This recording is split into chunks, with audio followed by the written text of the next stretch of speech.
Bonjour à tous, bienvenue à Zigzag Café dans ce grand décor, les dames de Grange-Marnant. Et puis à notre table, une dame qui était déjà là hier, mais qui hier m'avait demandé de ne pas lui poser des questions. Elle se prénomme Madouri et je crois qu'elle avait envie d'en poser. Elle est revenue hier, c'est ton papa qui m'a demandé si tu avais le droit de venir, s'il avait lui le droit de venir avec toi. Et puis tu m'as demandé si tu pouvais venir avec lui. Alors lui, il est là dans un coin, il t'observe, mais tu es libre, tu es chez toi. Tu connais donc désormais notre invitée principale, hein, Catherine Chanen. Qu'est-ce qu'elle fait dans son métier, à ton avis? Vétérinaire. Oui. Un peu partout ou... Oui, un peu partout. Ça t'a intéressé hier? Ouais. Bon, j'espère que ça t'intéressera encore aujourd'hui, en tout cas. J'espère. Et puis, peut-être, puisque tu t'intéresses aux animaux, même si tu as la chance d'avoir... Tu as un avantage sur elle, tu as déjà rencontré des tigres, alors que Catherine court le monde et elle n'en voit jamais que le bout de la queue. C'est vrai, hein? On se mangera. Bon. Donc, Catherine Chanen... Tu viendras m'en montrer. Catherine Chanen, ce que j'ai remarqué, on l'a vu cette semaine avec les éléphants, mais on peut le voir avec toutes sortes d'animaux, en particulier ces petits rongeurs qu'on croit caresser avec bonhomie et qui vous transpercent le doigt. Pourquoi cette grimace? Pourquoi cette grimace? C'est naturel. Eh bien, tu vas remarquer tout de suite, enfin tout à l'heure plus exactement, parce qu'on va commencer par toi, on va rappeler que toi tu as vu des tigres, on en regarde et tu nous expliques un petit peu à quoi ils ressemblent, si ceux que tu as vus ressemblaient à ceux-là. D'accord? Allez. Voilà, regarde-les bien. C'était des comme ça? Ouais, à peu près, simplement qu'il était pas dans... Il roupillait, quoi. Ils roupillaient? Ouais. Et pourquoi? Parce qu'il venait de manger. Et ça se passait où? En Inde. En Inde? Tu as des liens avec l'Inde? Tu y allais souvent? Non, 2 fois seulement. 2 fois, c'est déjà bien. Ouais. Parce que tu as 9 ans. Ouais. Bon. Alors, je te présente donc tes copains, les tigres. Mais je vais tout de suite te montrer quelque chose qu'il ne faut pas faire. En général, quand un animal est près de toi comme ça, il peut se passer des choses, on peut se faire mordre. Mais en Afrique, dans le parc de Tsavo, près d'une tente où nous étions en camping passager, eh ben, j'ai filmé Catherine. Elle a vu un animal sous la cabane. Alors évidemment, elle s'est approchée. Ça s'est bien passé. Regarde, ça s'appelle un daman.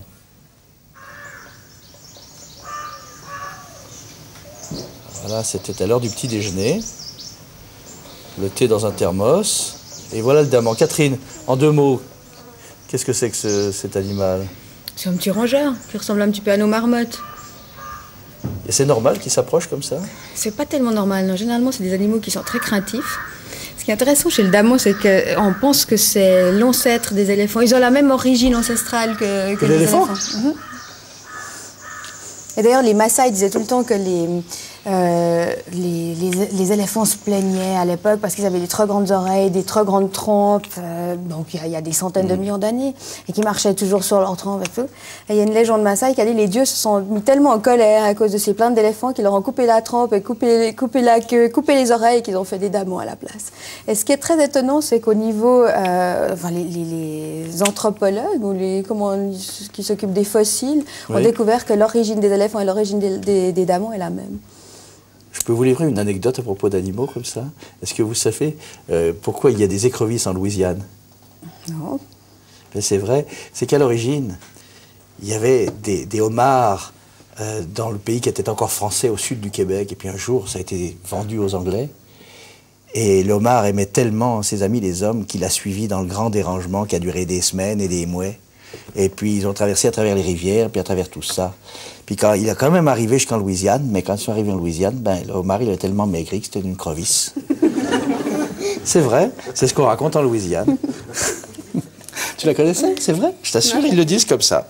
Bon, allez, on est sérieux un moment? Tu veux? Je vais présenter alors les gens qui sont ici. Ou plutôt, je vais demander à Catherine de présenter André Blanc, monsieur sérieux, qui nous a rejoint tout à l'heure, qui est venu de France. Et en fait, c'est avec lui que vous avez appris la spécialisation qui a été la vôtre en génétique de l'élevage. Oui, bon, André Blanc est un des plus grands spécialistes génétiques d'élevage d'Europe.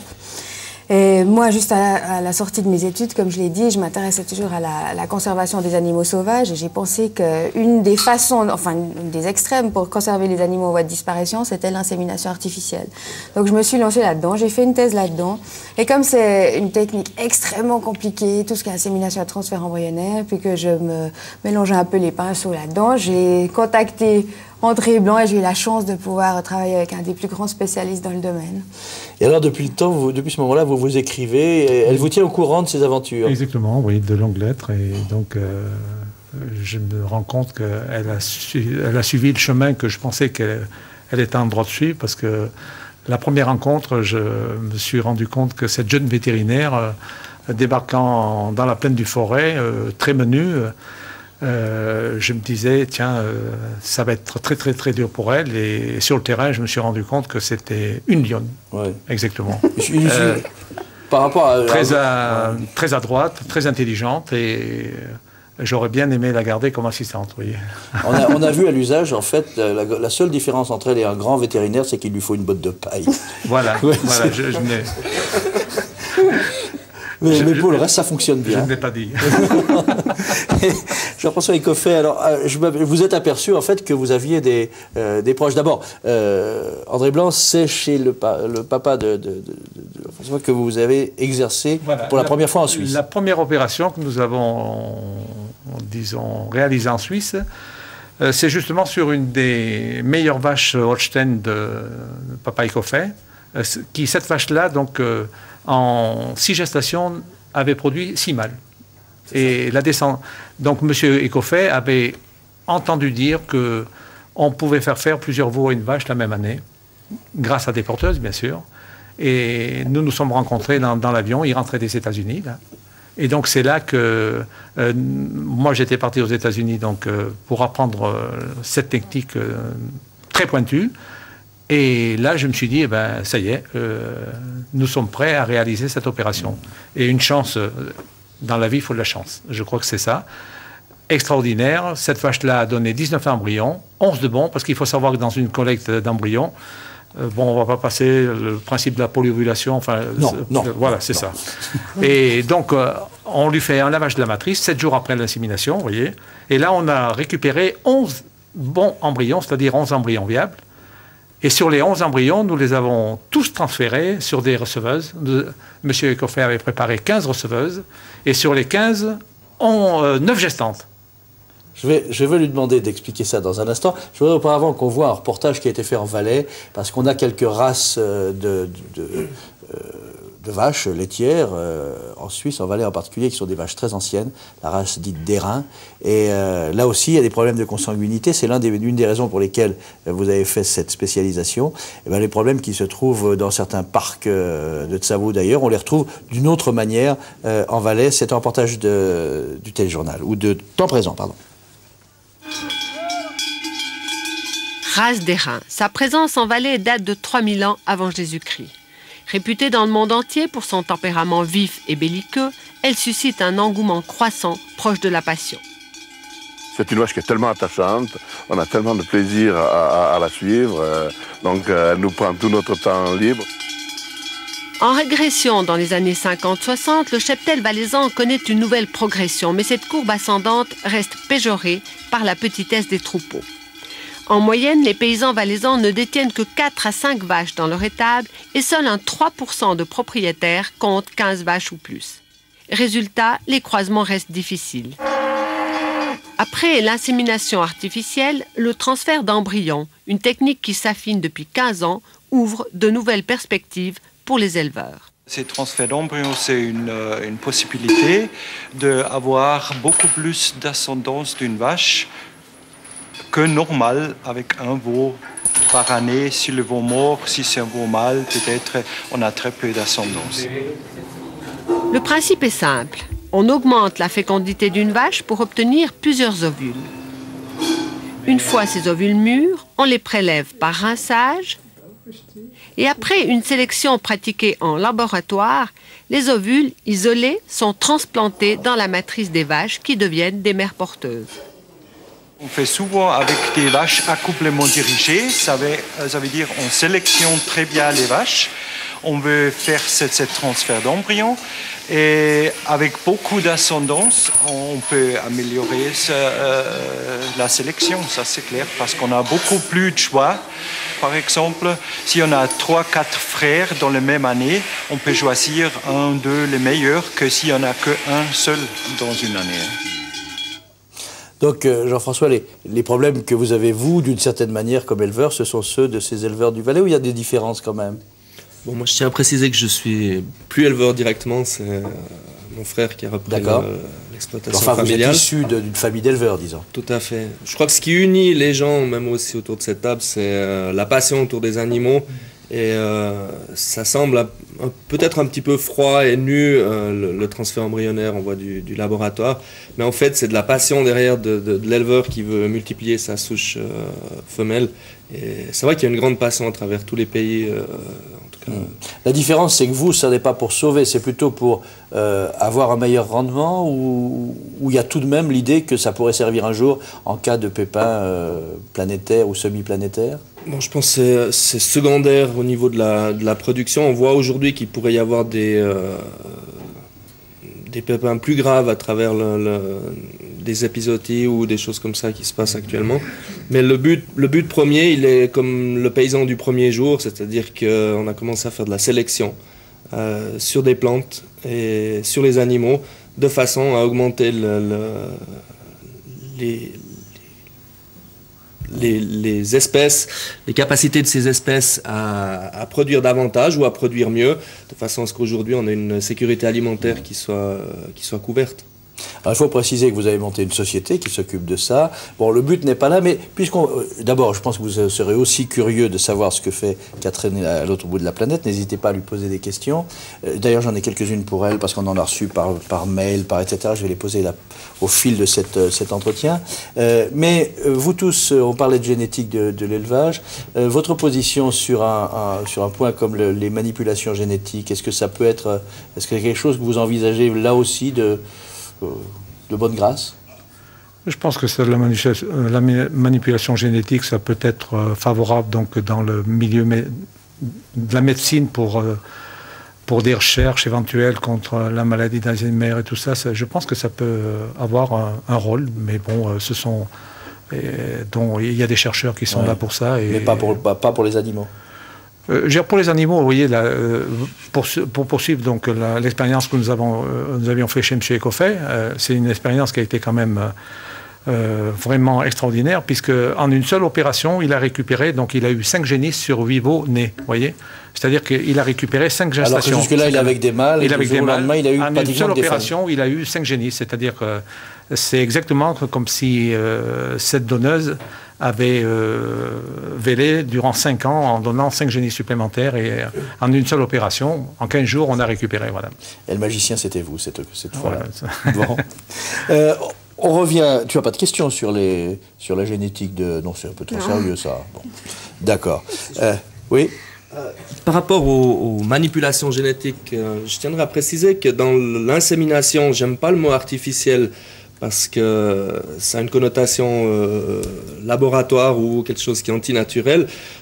Et la transplantation embryonnaire, il n'y a aucune manipulation de génétique à quelconque moment.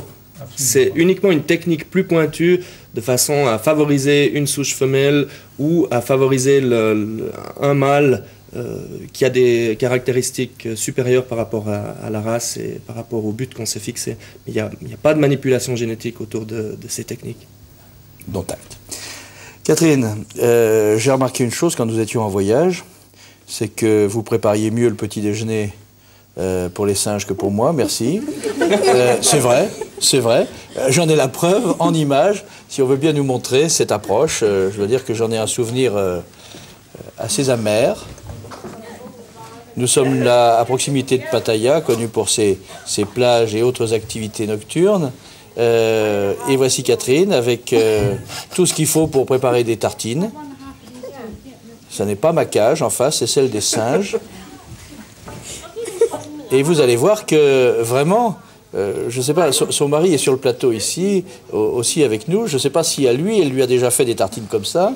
Mais en tout cas, moi, jamais regardé. C'est extraordinaire, voilà. Hein? Voilà. Expliquez-nous quand même. Vous avez vu, c'est beau avec du pain de mie comme on en mange rarement dans ces coins-là. Voilà, on le voit d'ailleurs encore ce pain de mie. Regardez-moi ça. C'est justement pour ça qu'on ne vous fait pas les tartines d'ailleurs. Parce que Alors. vous n'aimez pas le pain anglais, vous n'aimez pas les cornflakes, vous n'aimez rien du tout alors. D'accord. Alors, On vous met au café, Nescafé, que vous n'aimez pas non plus. d'accord. Alors revenons à la cage. Nous vermifugeons des singes.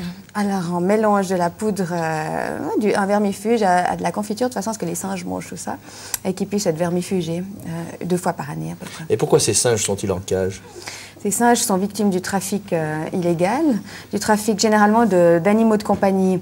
Énormément de gens adorent avoir des bébés singes dans leur appartement. Donc, certains braconniers vont tuer les mères singes, prennent les bébés, vendent les bébés sur les marchés. Ces bébés se retrouvent chez des privés. Puis 6 mois, 1 année plus tard, quand ils deviennent grands et turbulents, on ne sait plus qu'en faire. Et soit on les abandonne dans la rue, dans des cages, dans des poubelles. On en a retrouvé dans des poubelles.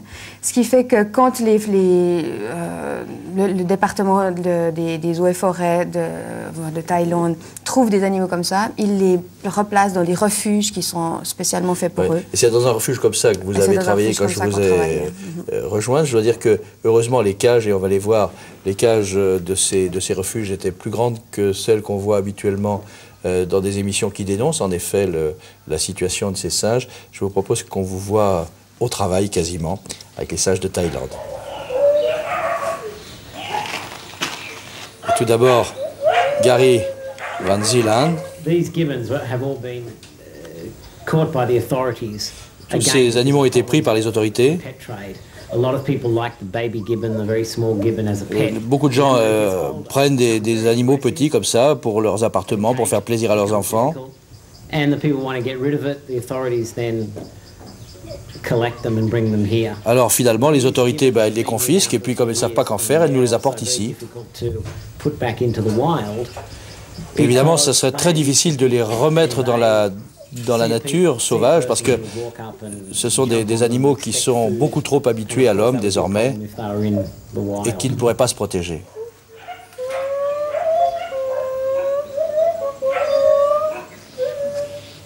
Alors là, c'est Catherine qui fait le singe, si j'ose m'exprimer ainsi.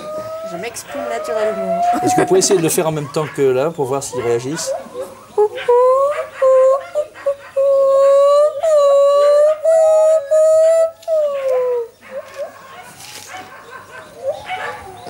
Voilà. Alors, ce qu'on observe, on l'observait déjà avec le daman tout à l'heure, on l'observe là avec les singes. Vous allez au contact, vous y allez toujours à main nue, pas trop souvent mordu, pas trop souvent de petites maladies de peau ou d'autres choses, non? Non, c'est très rare. De temps en temps, les singes s'amusent à essayer de nous attraper les jambes à travers les grillages, mais c'est juste pour jouer. Non, il n'y a pas de problème. Et puis, il faut connaître leur réaction aussi, il faut réagir plus vite qu'eux. Oui, faut parce savoir que ce qu'on peut faire avec qui. j'ai essayé un peu avec la caméra, je ne vous montrerai pas, je vous ai déjà montré avec les éléphants, ça suffit. Mais je veux dire que ce geste tout simple que vous faites là, moi j'ai essayé juste le temps d'enlever le doigt.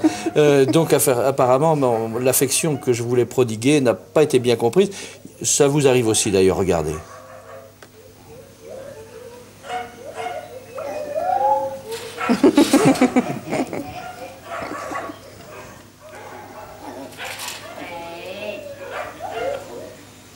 Voilà, c'est bien fait. Hein? Il fallait pas qu'elle y aille. Tu vois, regarde. Alors, tu as des questions à poser à Catherine? Non, je trouvais que c'était marrant. Tu irais, toi, mettre la main comme ça? Non. Sûr? Non. Pourquoi? Non. Alors tu J'ai vas voir les peur. tigres et puis tu as peur des singes? Parce que j'ai peur qu'ils me chiffent des trucs. Ah oui, qu'est-ce qui pourrait te chipper à toi? Je sais pas. Qu'est-ce que tu as dans les poches? Hier, tu avais un bonbon, tu me l'as offert, c'était sympa. T'en as pas aujourd'hui? Non. Non, parce que non seulement elle demande autorisation de venir avec son papa, alors que d'habitude c'est le contraire, mais maintenant c'est elle qui offre des bonbons aux grandes personnes. On n'est pas sorti de l'auberge. Hein? Bon, c'est bien quand même. Ah, je vois son papa là-bas, c'est Alain Rodari qui était notre invité hier déjà. Bon, si on était sérieux un tout petit peu, enfin sérieux pas trop longtemps, parce que dans quelques instants, nous allons retrouver Jean-Claude Mercier qui va nous parler de Fanfreluche, c'est bien d'ailleurs, c'est pour ça qu'on lui demande de venir. Et puis le hasard a voulu que nous redécouvrions des gens qui ont été des vedettes il y a 20, 25 ans à la grande chance à la radio. Aujourd'hui, ils ont un peu changé de nom, je vous les présenterai tout à l'heure. Ils s'appellent les Papy Lovers et ils vont interpréter une chanson qui s'appelle Les Fringues.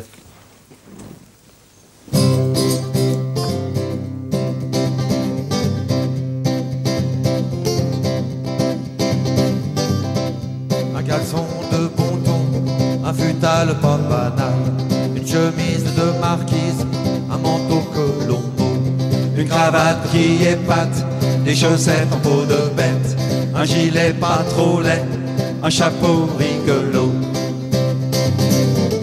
Quand je m'habille, quelle galère, aujourd'hui comme on plaît, des chaussures pas trop dures ou des bottes rigolotes, un parfum très coquin, des lunettes sur la tête, un pépin dans la main, je déplace avec grâce, un regard par hagard, un sourire de plaisir. Quand je m'habille, quelle galère, aujourd'hui comme en plaît,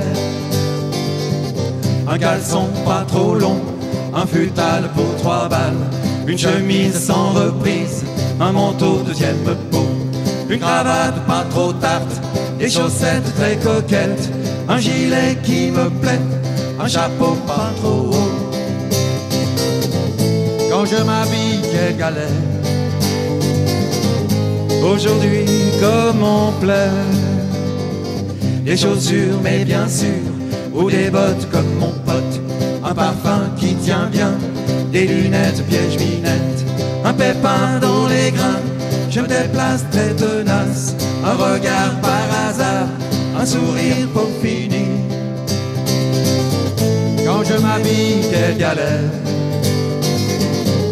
aujourd'hui comme on plaît.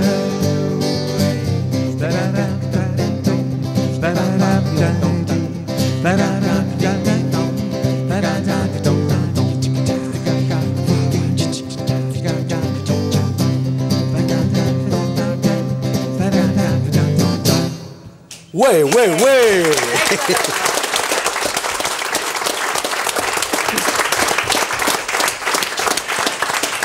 Ils se nomment Pierre Tony et Roland Cocher. N'hésitez pas à nous rejoindre, peut-être sans les guitares, parce que sinon il n'y aura pas la place, mais venez à table. Si vous avez des questions à poser à Madouri, elle est là pour vous répondre, n'est-ce pas? Bon, les fringues. D'habitude, Jean-Claude Mercier, vous nous venez avec des fringues. Aujourd'hui, c'est plutôt des objets, mais vous avez fait un petit compromis, oui? C'est un peu des deux. Alors, c'est une voix royale, hein. Merci de l'introduction. C'est vrai que parler des fringues dans une émission d'animaux, c'est parfait. Alors, c'est merveilleux. Ah, et puis là, on n'a pas tous forcément la chance qu'elle a, cette chère dame, parce que voyager, ça fait effectivement partie de votre métier, mais il y a beaucoup de gens qui ne voyagent pas, mais qui voyagent peut-être par le biais des vêtements. Alors, je reviens évidemment sur le vêtement et la décoration. Si on n'aime pas effectivement tuer les animaux, et Dieu sait si ça se comprend, on peut éventuellement les porter avec bonheur, et c'est un éternel retour. J'ai vu d'ailleurs dans les dames qui sont sur le plateau, le léopard, ça fonctionne tout le temps. On l'a vu souvent comme ça avec des imprimés depuis quelques années. La nouvelle façon de le voir, eh bien, c'est un petit peu plus fleuri. Vous savez qu'on parle beaucoup de ces couleurs très vives au printemps, des mauves, des fuchsias, des oranges. Alors on mélange évidemment la fleur sur le léopard, un éternel retour. C'est les années Art déco, les années 25 qui ont mis ça en évidence, et puis ça revient à peu près chaque saison. Si on est un peu plus jeune, un peu plus mode, il y a une petite variante, je dirais pas de protection, mais c'est une façon comme une autre. Peut-être que ça aide pour aller voir les singes. Hein. J'avais l'impression que c'était le sac à main de Zidane avec les crampons et tout. Non, pas ça. Ah oui, non, j'ai pensé que ça pourrait être même sa coiffure avec du gel, peut-être. Non, c'est simplement évidemment une façon comme une autre de voir les vêtements plus jeunes, plus sport. Issu, et là aussi, c'est intéressant de voir que bien que ce soit pour des très jeunes, c'est quand même issu de la nature. C'est une reprise des formes. On peut imaginer là des cactus, on peut peut-être penser à des rhinocéros, des choses comme ça, ou des pieds de vache, pourquoi pas. Mais simplement pour dire que c'est toujours quand même repris de l'éternelle nature. Mais ça, ce truc noir que vous aviez, c'est quoi? C'est un porte-monnaie. C'est peut-être une façon de ne pas se faire piquer son fric, voyez. La meilleure méthode en ce moment. Quand on parle de décoration, puis je viendrai après avec deux petites informations, il y a éventuellement ce genre de tapis qui est toujours à la mode. C'était des grandes marques anglaises au début du siècle qui ont lancé ces imprimés zèbres ou léopards. Et puis évidemment, ça revient maintenant, on le trouve dans les grandes surfaces. Ça se fera encore très très longtemps, évidemment, puisque ce sont des imprimés qui sensibilisent, ça touche l'enfance, ça touche le voyage, des choses comme ça. Juste une parenthèse pour deux phénomènes qui vont se passer la semaine prochaine. Un à Genève qui s'appelle le Salon de Mars, qui se tiendra du 31 jusqu'au 8 avril, qui est un salon relativement haut de gamme où on trouve effectivement beaucoup de peintures, de sculptures, d'objets relatifs aux animaux, puisqu'au début du siècle passé, eh bien, on représentait beaucoup les animaux dans la décoration, puisqu'on ne voyageait pas, simplement ou peu, ou moins que maintenant.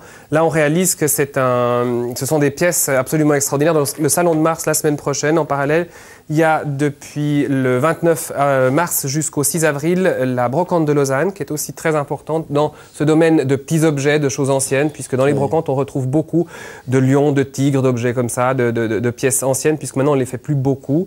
C'était à l'époque, on voyageait peu. On les fait encore sous des formes comme ça, peut-être un peu plus chic, un peu plus snob. Je ne sais pas si vous avez envie de décorer d'éléphants votre intérieur. Mais la brocante, normalement, ce sont de vieilles choses, ça, c'est du neuf. Ça, c'est du neuf. Ah, la brocante, c'est clair qu'on trouve de vrais objets anciens. C'est du neuf, mais façon ancienne, évidemment, puisque vous voyez, d'après la formule, d'après la structure, là, c'est une petite horloge. Je ne sais pas si c'est un symbole avec la patience de l'éléphant. Ben, celui-là, il donne du feu. Je ne suis pas persuadé que ce soit complètement lié non plus avec l'animal, mais c'est des beaux objets avec lesquels on peut vivre et c'est une façon d'intégrer la nature à soi dans sa maison, dans sa vie. Pour les plus petits, des petites marionnettes avec le doigt comme ça, c'est des zèbres, on trouve beaucoup de choses, des petites...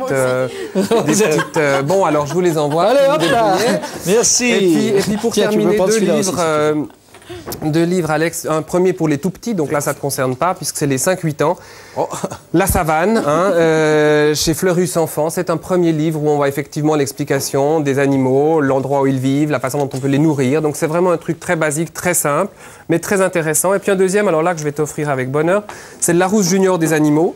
Il est très complet, il est très illustré. Et puis là, je pense que tu vas un peu voyager parmi ces magnifiques espèces. Il y a évidemment de tout. Il n'y a pas uniquement que les animaux dits sauvages, mais je pense que ça va te faire plaisir.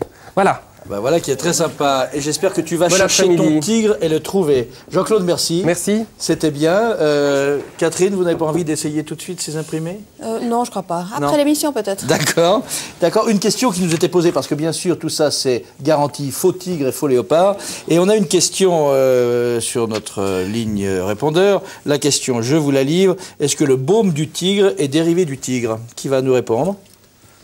Bon, c'était un produit qui était dérivé du tigre à l'époque, mais plus à l'heure actuelle, puisque tous les produits dérivés d'animaux en voie d'extermination sont interdits sur le marché. Donc maintenant, c'est plutôt à base de camphre, de menthe et d'eucalyptus, à ma connaissance.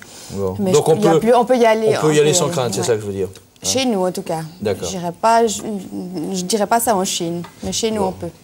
On va s'intéresser un instant aux chiens. Il y en a partout. Il y a des chiens d'appartement. Tu as un chien, toi? Non, mais j'en ai vu en pleine nature des chiens. En pleine nature? Ouais, en Inde, j'en ai vu. En Inde, des chiens sauvages. C'est vrai. Des chiens sauvages. On va en parler de chiens sauvages. C'est vrai qu'il y en a beaucoup parce qu'en Inde, on ne tue pas les animaux.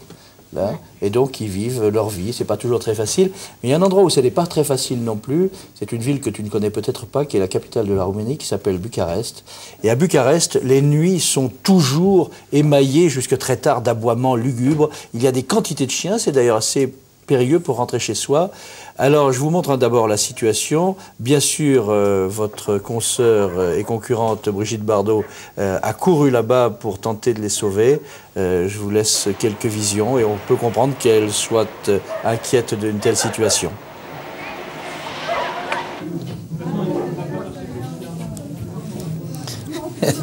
Vous avez vu, Brigitte Bardot ne se déplace qu'avec son sac de croquettes. Vous aussi? Non. Non, moi j'ai mes tartines. Ah, c'est vrai, vous avez les tartines, j'oubliais.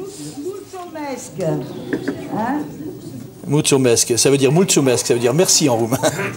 Voilà, donc elle est venue voir des chiens qui sont effectivement promis à l'euthanasie, mais dans des conditions à peu près décentes, parce que le reste du temps à Bucarest, c'est moins décent. Voilà la brigade anti-chien. Je vous montre qu'une image parce que ça nous suffira largement. Voilà. Je ne sais pas s'il faut, on peut faire autrement. En tout cas, c'est un peu triste de voir ça. Hein? C'est vrai que c'est très triste. Bon, les Thaïs ont trouvé une autre façon de faire. C'est vrai que les Thaïs ont trouvé une autre façon de faire. La grande crainte des animaux et des chiens, quand ils sont un peu perdus sans collier, c'est le trafic. D'abord, eux peuvent être l'objet d'un trafic pour des organes, pour toutes sortes de choses, même pour de la nourriture. Et puis, c'est le trafic automobile. Alors évidemment, dans tous les lieux du monde, il y a des endroits qui sont très, très calmes. Ce sont les temples. On va dans un temple tout près de chez vous en Thaïlande, bien sûr.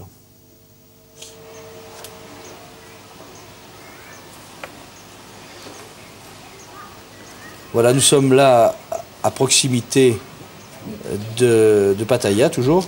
On disait hier, Alain Rodari nous disait qu'il y a toujours des éléphants pour saluer l'arrivée du pèlerin ou du moine. Eh bien, c'est vrai qu'il y en a là aussi. Mais vous l'avez vu déjà, outre les statues figées, il y a quelques statues vivantes, plus ou moins immobiles, des chiens, des quantités de chiens. Quelle est leur histoire, d'après ce que vous en savez, à ces chiens, Catherine? Il y a beaucoup de chiens qui appartenaient à des privés, puis qui ont été rejetés dans les rues comme ça, puis ou alors ils se sont échappés de maisons, puis ils se sont reproduits de façon indéfinie. Mais il y en a des centaines et des centaines de milliers un peu dans toute la Thaïlande. On a l'impression qu'ils ont quelques puces aussi, non? Ils ont beaucoup de puces, ceci, les galeux. C'est la gale, ça? Ouais, oui. C'est du Demodex, c'est une catastrophe. Ils perdent tous leurs poils. C'est très facile à soigner, mais ces chiens sont dans un état catastrophique et peuvent transmettre toutes ces maladies aux animaux sauvages. Alors l'autre raison pour laquelle ils vont dans les temples, c'est que d'une part, il n'y a pas de voiture, ou pas beaucoup, et que d'autre part, il y a des moines qui, même s'ils ne mangent pas beaucoup, ont quand même quelques restes. Donc en fait, ils attendent les restes. Ils partagent. Quels sont les rapports? Les chats aussi, d'ailleurs. Mais vous avez parlé avec ces moines, puisqu'en fait, c'est eux qui viennent apporter des chiens chez vous, ils en ont trop. Que pensent-ils? Quels sont les rapports qu'ils ont? Affectueux, indifférents? Avec leurs chiens? Non, avec les chiens qui sont là. Ils ont des rapports très affectueux. Et généralement, ils s'attachent aux chiens et ils nous les amènent. Bon, le monastère, notre refuge est sur le territoire du monastère. Donc les moines ont décidé, comme on est bouddhiste en euthanasie, pas les animaux en forme, ont décidé de nourrir ces chiens et nous ont demandé, enfin avec la société avec laquelle je travaille, d'améliorer leur bien-être en construisant des grands enclos et en les déparasitant, les traitant, les stérilisant, en faisant en sorte que ces chiens arrêtent de se reproduire indéfiniment comme ça. Tu as des questions?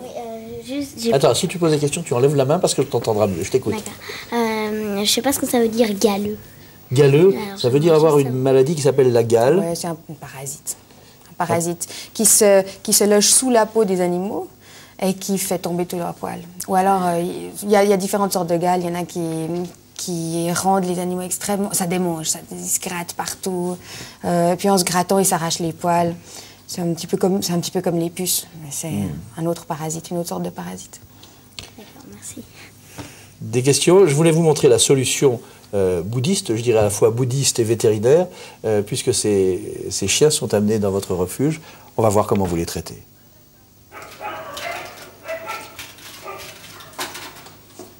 Là, c'est la petite maison qui est mise à votre disposition sur les territoires du monastère, toujours. Autour de vous, à cet endroit-là, pas beaucoup de chiens, sauf les petits, puisque les autres sont dans différents enclos. Il y en a combien au total de chiens, là? Il y en a 240. Puis avec 15 petits comme autour de nous, les tout bébés, on ne peut pas les mettre dans les grands enclos. Pourquoi? Parce qu'ils pourraient se faire attaquer par les plus gros. Il y a quand même la loi de la meute. Ces chiens sont des chiens relativement sauvages. Ils ressemblent aux loups, ils ont le même comportement que les loups. Donc c'est la raison du plus fort qui est la meilleure. Et là, c'est votre travail quotidien. Le bleu, c'est pourquoi? Pour les marquer, non? C'est-à-dire, on marque ceux qu'on vient de vacciner. Soit on leur fait des vaccins, soit on leur donne des médicaments anti-puces, anti-gale, etc. Puis une fois qu'on les a traités, on leur gicle un petit peu de peinture pour savoir qui on a fait. Ça, c'est de la vaccination, par exemple. Vaccination contre quoi? Contre la parvovirose, contre la maladie de Carré, contre la rage. Mais si tous ces chiens continuent à se reproduire, vous n'en aurez jamais fini? Justement, on les stérilise. Ah, tous ces chiens sont stérilisés. On ne les met pas dans les enclos avant de les avoir opérés, stérilisés ou castrés. Alors c'est ça qui est étonnant, qui m'a beaucoup surpris. Je ne sais pas si c'est votre cas aussi. C'est ce qui m'a beaucoup surpris en vous suivant en Thaïlande, en Afrique. C'est-à-dire, il y a vos grands amis, les amis mythiques comme le tigre, comme l'éléphant, comme le rhinocéros. Mais Catherine, tu as vu, hein, Madhuri, les chiens, c'est comme un éléphant. Elle y va de la même manière, avec le même enthousiasme. Bah, oui. C'est des êtres vivants qui sont très sympas, d'ailleurs. Ces chiens sont très très gentils, et puis ma foi, il faut s'occuper de tous les animaux du monde. Donc c'est vrai que notre association et notre travail se portent plus sur des animaux sauvages, mais quand il s'agit de porter secours à des animaux domestiques, on le fait. Tu le ferais, toi, Madhuri? Ouais. Ouais? Peut-être. Je sens ta vocation qui est en train de naître. Messieurs, des questions aux deux spécialistes? Oui? Ah bah oui, je vais profiter, puisque j'ai des spécialistes ici, c'est que On observe toutes ces maladies contagieuses dans notre monde industriel. Est-ce qu'on pourrait imaginer que ce genre d'épidémie se propage dans un monde dit sauvage? Absolument. D'ailleurs, ça s'est produit, pour donner un exemple, au Canada, entre la fièvre afteuse chez les bovins et la fièvre afteuse chez les bisons. Il y a notamment les bisons sont étaient en danger, maintenant ça va un peu mieux, mais étaient vraiment en danger d'extermination au Canada. Et on a eu une sacrée peur que la fièvre afteuse touche ces troupeaux et décime absolument tout.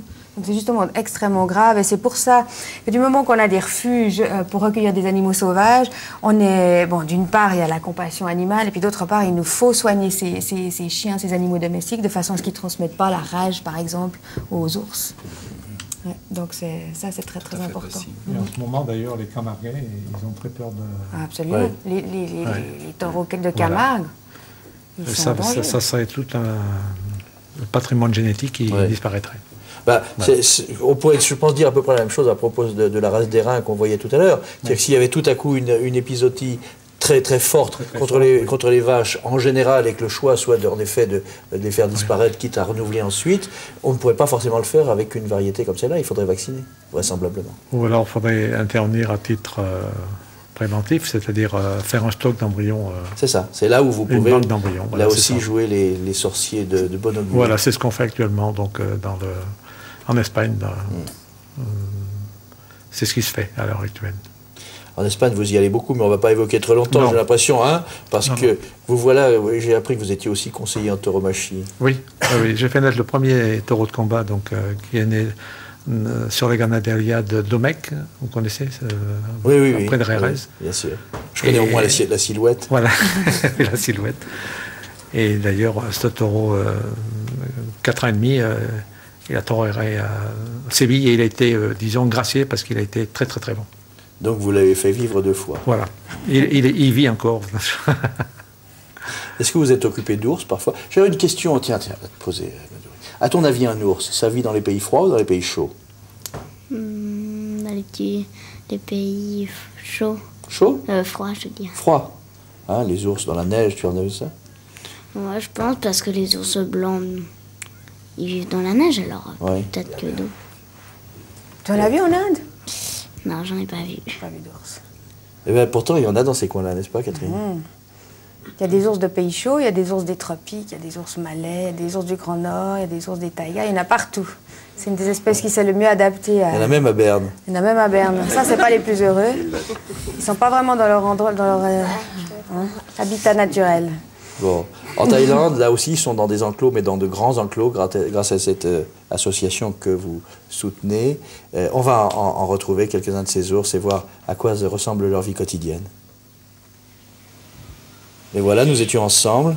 Bon, on donne l'impression de n'avoir pas de barrière entre eux et nous.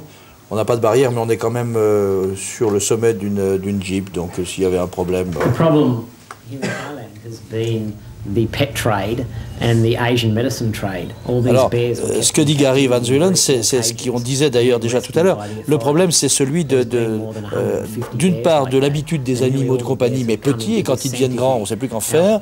Et puis tout de même aussi de tout ce qui a trait à la médecine, parce que l'ours, certaines variétés d'ours, si on les met en cage, si on les pressure, j'allais dire, on arrive à obtenir toute une série de produits dérivés de la vie animale, qui...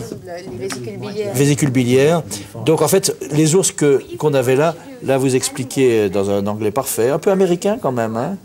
Ouais. Je viens du Canada. C'est vrai. Donc vous expliquez qu'en effet, si on relâche ces animaux dans la nature, il va falloir les protéger plus encore qu'ailleurs, puisque justement ils sont un peu habitués à connaître l'homme, un peu beaucoup d'ailleurs, on vous verra tout à l'heure, ils sont un peu gras, ils bougent pas beaucoup. Il y a une chance de les remettre dans la nature, ceux-là?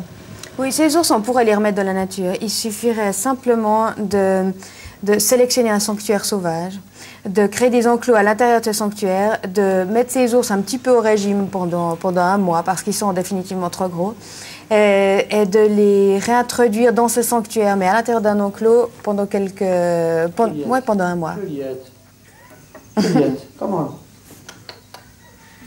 Ça, c'est un ours malais. Un ours malais.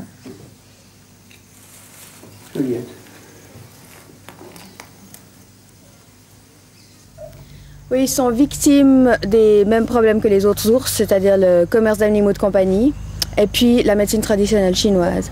Alors, le gros problème avec la médecine traditionnelle chinoise, c'est que les Chinois ont complètement éradiqué leurs ours noirs de Chine.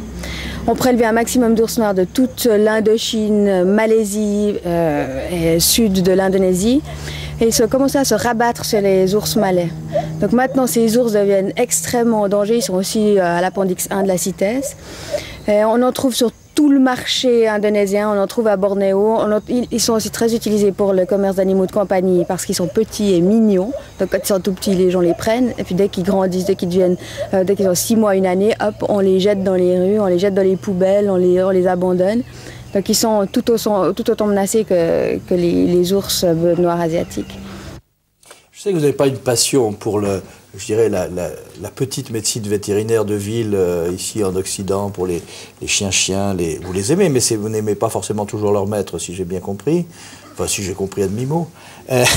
Mais en fait, on est pratiquement dans la même problématique en Europe. Et apparemment, toute une série d'animaux un peu exotiques deviennent des jouets d'un instant. On zappe pendant quelques semaines et puis ensuite on les abandonne.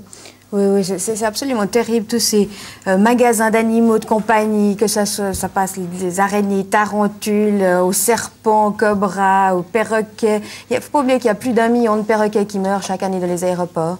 Les serpents sont à moitié brûlés dans des vivariums qui sont surchauffés, ils ont pas à manger. Les perroquets se retrouvent dans des refuges, et en Suisse, Chaland en connaît une bonne partie. Il faut arrêter d'acheter des animaux de compagnie, il faut arrêter d'acheter des animaux de compagnie exotiques. Il ne faut pas oublier que tous ces animaux ont été pris dans leur milieu naturel, capturés dans des conditions abominables, transportés souvent dans des conditions atroces. 1/5 meurt, les singes, un singe sur 5 meurt. Donc il faut arrêter ce commerce à tout prix. Il y a un certain nombre de commerçants en la matière qui doivent être très contents que vous soyez plutôt en général à l'autre bout du monde, si je comprends bien. De toute façon, ils devront arrêter ce commerce un jour parce qu'il n'y aura plus d'animaux à commercer. Alors, ce sera beaucoup plus simple comme ça. Si on aime les animaux sauvages, on les aime dans leur milieu naturel. Et alors, à ce moment-là, au lieu de les acheter très cher dans un commerce, eh bien, on se paye un billet d'avion et puis on va au Brésil pour on va les voir. Oui, il y a des questions d'ailleurs, pas forcément à propos du Brésil. Tiens, vous allez peut-être pouvoir répondre. J'en suis là. D'abord, des renseignements sur les métiers d'ethnologue et de primatologue. On parlera encore de singes demain. On pourra peut-être essayer de vous répondre un peu plus. Est-ce que vous avez besoin de volontaires pour vous aider dans les pays lointains? Pas pour l'instant? Pas pour l'instant. On aura plutôt besoin de volontaires pour nous aider ici. D'accord. Je rappelle d'ailleurs, j'en profite pour rappeler que sur le site de Zigzag Café, il y a tous les renseignements pour joindre votre propre site, celui de l'association Terre et Faune, mais c'est valable aussi pour les prochains concerts de ces messieurs. Tout ça s'y trouve, on en parlera dans un instant. Donc n'hésitez pas, le site, je vous le rappelle, est-ce qu'on peut le faire apparaître, le numéro de notre site à nous, ou de notre numéro de téléphone? Voilà, c'est bien. Comme ça vous donne le temps de prendre un crayon. Je continue pour ce qui concerne les questions. Voici donc le site. Josiane et Pierre-André, José demande, y a-t-il de bonnes façons de visiter des réserves africaines en famille, dans le respect non seulement des animaux, mais aussi des populations locales? C'est vrai que pour l'instant, on n'en a pas beaucoup parlé, mais on le fera demain. Oui, en effet, mais c'est plus difficile de le faire en voyage organisé. Mais c'est vrai que je pourrais donner un certain nombre de bons conseils à ce sujet. Ton papa en sait quelque chose, hein, à la Rodari.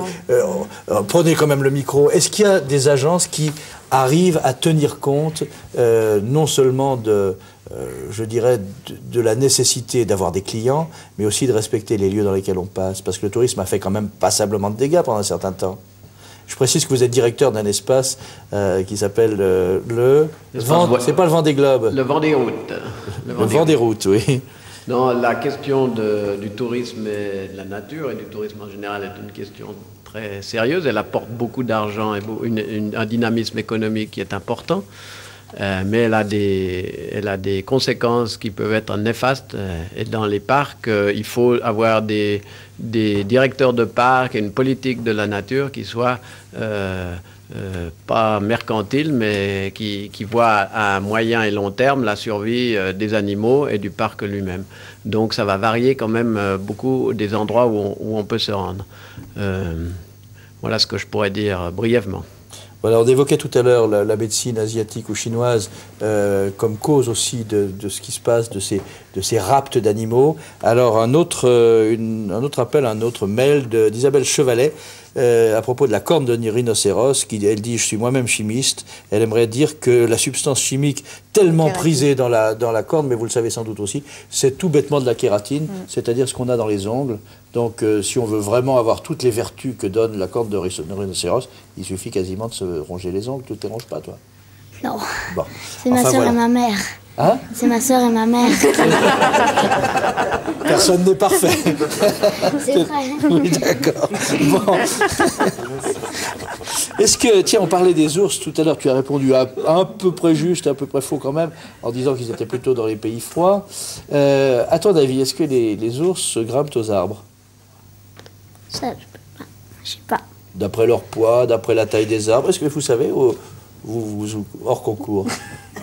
À votre avis? Vous pouvez répéter la question. Monsieur, les ours montent-ils aux arbres? Grimpent-ils aux arbres? Oui. Oui, oui, tout à fait. Sûr? Oui, certain. Bon, bah vous avez gagné. On va voir quelques images qui ont été tournées par Catherine. C'était au Laos? Au Laos, oui. Voilà. Alors, les voilà en bas. Ils sont lourds, hein, c'est quoi? 200-300 kilos? Non, 150 kilos. 150, oui, pardon.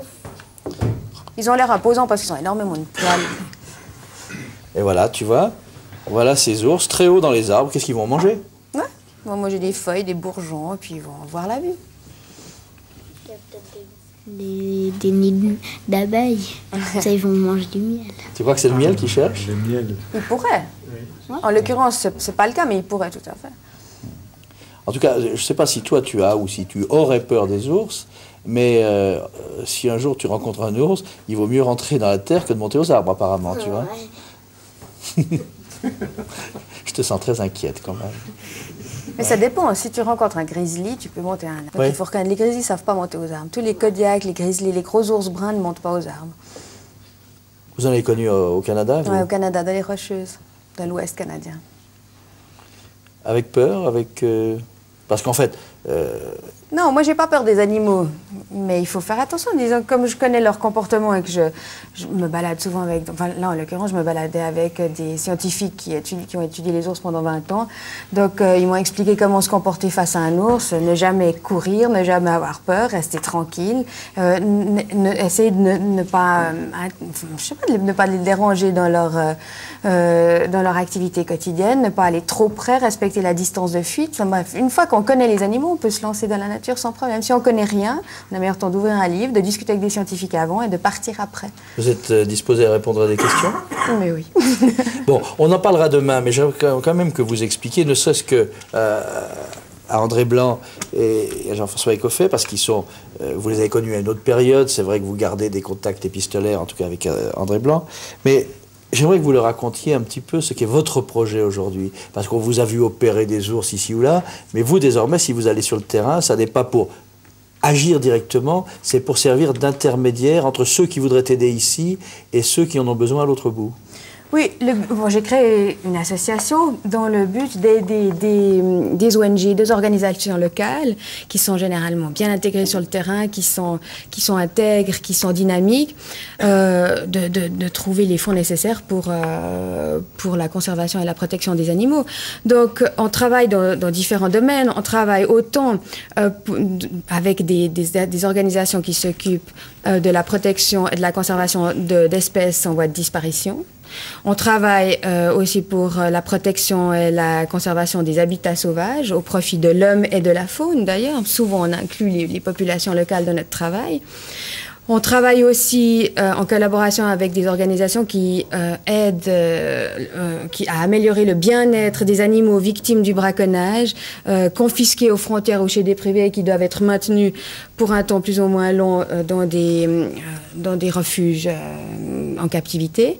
Donc on apporte un certain nombre d'aides vétérinaires où on essaye de lever des fonds pour qu'on puisse construire des enclos à ces animaux. Donc c'est une espèce d'aide à toute organisation associations sur le terrain qui essayent de conserver l'habitat et de sauver la faune sauvage. Et vous faites ça à l'autre bout de la planète, pas ici? Ça veut dire qu'il n'y a pas besoin ici? Non, je pourrais tout à fait faire ça ici. D'ailleurs, c'est planifié, on va essayer de le faire. C'est tout aussi passionnant de s'occuper des lynx suisses que des ours malais.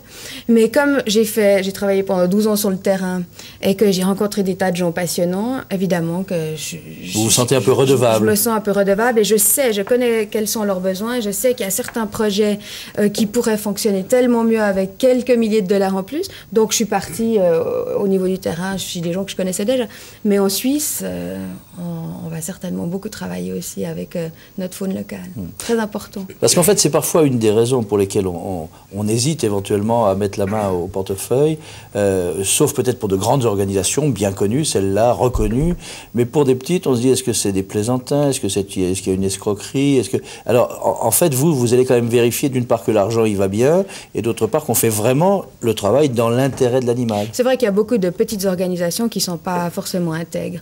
Donc moi, évidemment, j'ai quand même pas mal d'expérience, j'ai fait énormément de missions d'évaluation, je me rends un petit peu compte de la véracité de ce que disent les gens.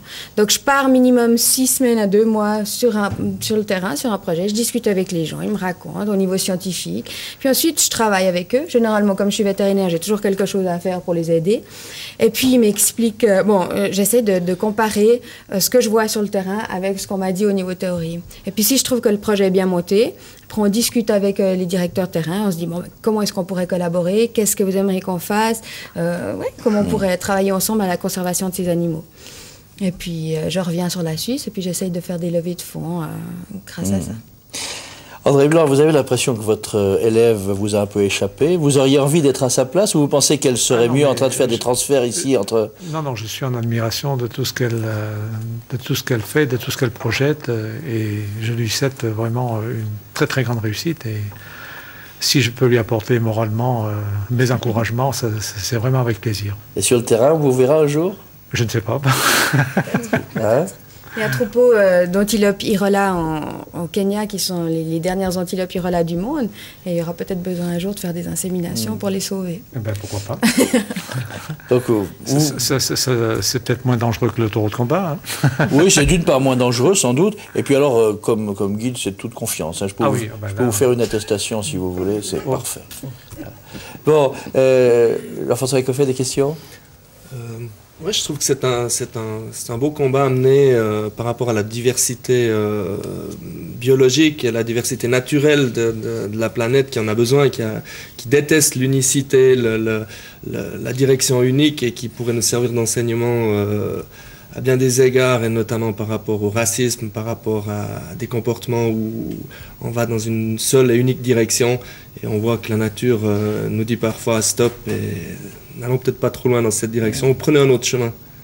Et peut-être qu'on a aussi des gens chez nous, elle le fait de manière gratuite, puisqu'effectivement ça peut paraître anecdotique de vouloir sauver la dernière petite antilope dans un parc, mais ça fait partie de la diversité de la nature. Et il y a des gens, comme par exemple des éleveurs chez nous, qui se sont battus derrière des races, comme la race d'airain, comme la race brune originale qui est dans les Alpes, ils sont 300 à 400 aujourd'hui, ou la race Simmental, qui sont des gens qui sont restés avec des races locales, qui étaient extrêmement bien adaptées, qui n'ont pas voulu les croiser avec d'autres animaux. Peut-être que c'est des chemins qui participent également à cette diversité et qui doivent être respectés pour eux. Les papillovaires, je change complètement, c'est presque une variété en voie de disparition. Vous avez commencé il y a une trentaine d'années et vous avez survécu à la mode alors. Bon, pour les animaux, il y a Brigitte Bardot et pour la musique, il y a Alex Descotes. C'est gentil, merci. C'est bien sympa. Je vous remercie beaucoup. Non, ce qu'on peut dire, c'est qu'en fait, il y a, ce qu'on disait tout à l'heure, c'est qu'il y a une trentaine d'années, une vingtaine d'années en tout cas, vous sévissiez en Suisse romande sous différents noms, les Trouvères, etc. Voilà. Puis les Trouvères se sont retrouvés et vous avez recommencé. Vous jouez le jeudi soir en général dans un petit café de Carouge, Genève, le Cheval Blanc. C'est adorable. C'est là où je vous ai rencontré et j'ai eu ce grand plaisir, puisque vos chansons sont généralement plus humaines qu'animales, même si votre parolier a une crinière de lion, il est là-bas au fond, je ne sais pas si on peut le montrer. Voilà. Pardon, on peut pas? Non, mais c'est vrai qu'on va rester sûr dans le monde animal. Alors... Mais c'est vrai que c'est la rencontre avec Stéphane qui nous a donné envie de repartir un petit peu dans ce chemin qui était en arrière-plan chez nous, qui était la musique, qui a réveillé les deux vieux loups qui étaient en hibernation. Alors je vous propose une chose pour retrouver le printemps à la fin de l'hiver. C'est Sous les feux de la rampe. Tâchez de ne pas passer, voilà, t'en fais rien, ça, on se débrouille. C'est Sous les feux de la rampe pour une chanson qui parle de canards et d'Amérique, c'est ça?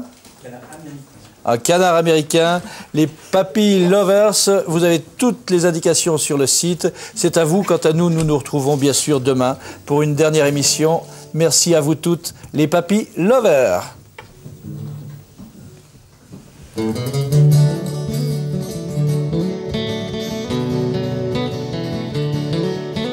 C'est l'histoire banale d'un canard américain qui avait un tantinet de sang indien, qui était fou d'amour pour une poule aux yeux verts, qui avait le cœur froid et pervers. Il avait belle prestance et belle allure, mais malheureusement pas le bec au milieu de la figure. Il avait même tendance à loucher un peu, il avait pourtant de si beaux yeux. Mais la poule aimait en silence un que bleu. Il était fort et beau comme un lieu. Il avait beau plumage et l'allure fière, mais malheureusement tant de pouleaux derrière. Et le canard se disait un jour, waouh, elle sera à moi pour toujours. Mais elle passait sans même le regarder, c'était bien elle la reine du poulailler. C'est l'histoire banale d'un canard américain qui avait un tantinet de sang indien, qui était fou d'amour pour une poule aux yeux verts, qui avait le cœur froid et pervers.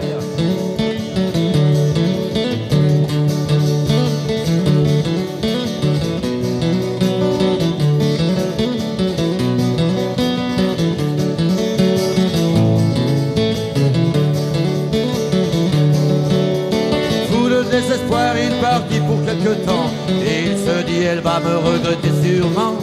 Mais quand il revint, sa belle s'était trucidée pour son cœur bleu qu'il voulait pas l'aimer. Alors déçu de tout, il se noya pour rejoindre sa belle au paradis. Mais il eut beau chercher dans l'au-delà, jamais, jamais, jamais il la revit. C'est l'histoire banale d'un canard américain qui avait un tantinet de sang indien, qui était fou d'amour pour une poule aux yeux verts, qui avait le cœur froid et pervers. C'est l'histoire banale d'un canard américain qui avait un tantinet de sang indien, qui était fou d'amour pour une poule aux yeux verts, qui avait le cœur froid et pervers.